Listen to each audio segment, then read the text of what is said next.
Hi guys, welcome to my YouTube channel.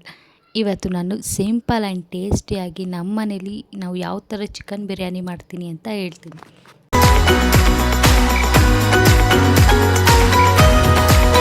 First ನಾನು 1/2 kg chicken ತೊಗೊಂಡಿದ್ದೀನಿ. ಪಲಾವ್ ಎಲೆ, ಚಕ್ಕೆ, ಲವಂಗ, ಕಸ್ತೂರಿ ಮೇಥಿ, 2 medium size tomato, 3 medium size ಈರುಳ್ಳಿ ತೊಗೊಂಡಿದ್ದೀನಿ, 5 ಮೆಣಸಿನ್ಕಾಯಿನ ತೊಗೊಂಡಿದ್ದೀನಿ, 1 ಲೆಮನ್ ಹಾಕಿದ್ದೀನಿ, ಮತ್ತು ಕೊತ್ತಂಬರಿ ಸೊಪ್ಪು ಮತ್ತು ಮೆಂತ್ಯ ಸೊಪ್ಪು ಎಲ್ಲ ಸ್ಪೈಸಸ್ ಹಾಕ್ಕೊಂಡಿದ್ದೀನಿ. ಇವಾಗ ರುಬ್ಬೋದಕ್ಕೆ ಶುಂಠಿ, ಬೆಳ್ಳುಳ್ಳಿ, ಕೊತ್ತಂಬರಿ ಸೊಪ್ಪು, ಪುದೀನ ಸೊಪ್ಪು ಹಾಕ್ಕೊಂಡಿದ್ದೀನಿ. ಇದೆಲ್ಲ ಹಾಕಿ ನೀಟಾಗಿ ಪೇಸ್ಟ್ ಮಾಡ್ಕೋಬೇಕು.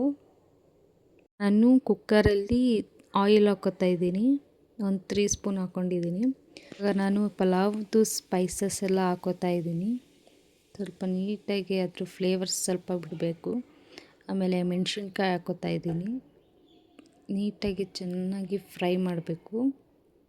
ಆಮೇಲೆ ಈರುಳ್ಳಿ ಎಲ್ಲ ಚೆನ್ನಾಗಿ ಫ್ರೈ ಆಗಬೇಕು. ಆವಾಗಲೇ ಸ್ವಲ್ಪ ಟೇಸ್ಟ್ ಚೆನ್ನಾಗಿ ಬರೋದು. ಅದಕ್ಕೆ ಚೆನ್ನಾಗಿ ಫ್ರೈ ಮಾಡಬೇಕು. ನೋಡಿ ಈ ಥರ. ನೆಕ್ಸ್ಟು ಟೊಮೆಟೊ ಹಾಕ್ಕೊತಾ ಇದ್ದೀವಿ. ಈ ಥರ ಚೆನ್ನಾಗಿ ಫ್ರೈ ಮಾಡಬೇಕು. ಅದು ನೀರೆಲ್ಲ ಬಿಡಬೇಕು. ಅದು ಆ ಥರ ಚೆನ್ನಾಗಿ ಫ್ರೈ ಮಾಡ್ಕೋಬೇಕು. ನೆಕ್ಸ್ಟ್ ನಾನು ಇವಾಗ ಚಿಕನ್ ಹಾಕೋತಾ ಇದ್ದೀನಿ.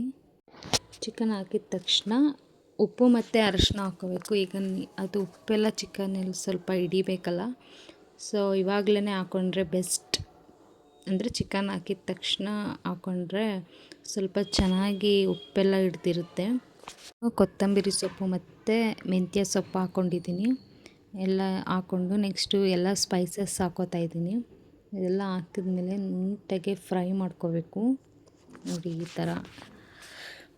ನೆಕ್ಸ್ಟ್ ಆದಮೇಲೆ ನಾವೇನು ಪೇಸ್ಟ್ ಮಾಡ್ಕೊಂಡಿರೋದಿರುತ್ತೆ ಅದಷ್ಟೂ ಹಾಕ್ಕೋಬೇಕು. ಇವಾಗ ಎಲ್ಲ ಹಾಕ್ಕೊಂಡಾದ್ಮೇಲೆ ನೀಟಾಗಿ ಫ್ರೈ ಮಾಡ್ಕೋಬೇಕು. ನೋಡಿ ಈ ಥರ ಎಲ್ಲ ಫ್ಲೇವರ್ಸ್ ಎಲ್ಲದಕ್ಕೂ ಹಿಡಿಬೇಕಲ್ಲ. ನೆಕ್ಸ್ಟ್ ನಾನು 1.5 ಗ್ಲಾಸಷ್ಟು ಅಕ್ಕಿ ತೊಗೊಂಡಿದ್ದೀನಿ. ಅದಷ್ಟು ಹಾಕ್ಕೊಂಡು ಇವಾಗ ನೀರು ಹಾಕ್ಕೋತಾ ಇದ್ದೀನಿ. ನೋಡಿ ಈಗ ಚೆನ್ನಾಗಿ ಮಿಕ್ಸ್ ಮಾಡಬೇಕು. ಫಸ್ಟೇ ಅಕ್ಕಿ ಹಾಕೋದ್ರಿಂದ ಮಸಾಲೆ ಎಲ್ಲ ಕಡೆ ಹಿಡ್ದಿರುತ್ತೆ. ಇವಾಗ ಕ್ಲೋಸ್ ಮಾಡ್ತಾಯಿದ್ದೀನಿ.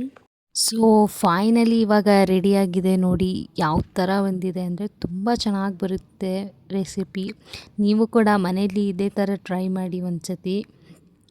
ತುಂಬ ಚೆನ್ನಾಗಿ ಬರುತ್ತೆ. ನೀವೇ ಮತ್ತೆ ಮತ್ತೆ ಮಾಡಿಕೊಂಡು ತಿಂತೀರಾ, ಅಷ್ಟು ಚೆನ್ನಾಗಿ ಬರುತ್ತೆ. ಸೊ ಈ ರೆಸಿಪಿ ನಿಮಗೆ ಇಷ್ಟ ಆಗಿದ್ದರೆ ಲೈಕ್ ಮಾಡಿ, ಶೇರ್ ಮಾಡಿ ಆ್ಯಂಡ್ ಕಮೆಂಟ್ ಮಾಡಿ. Thank you for watching.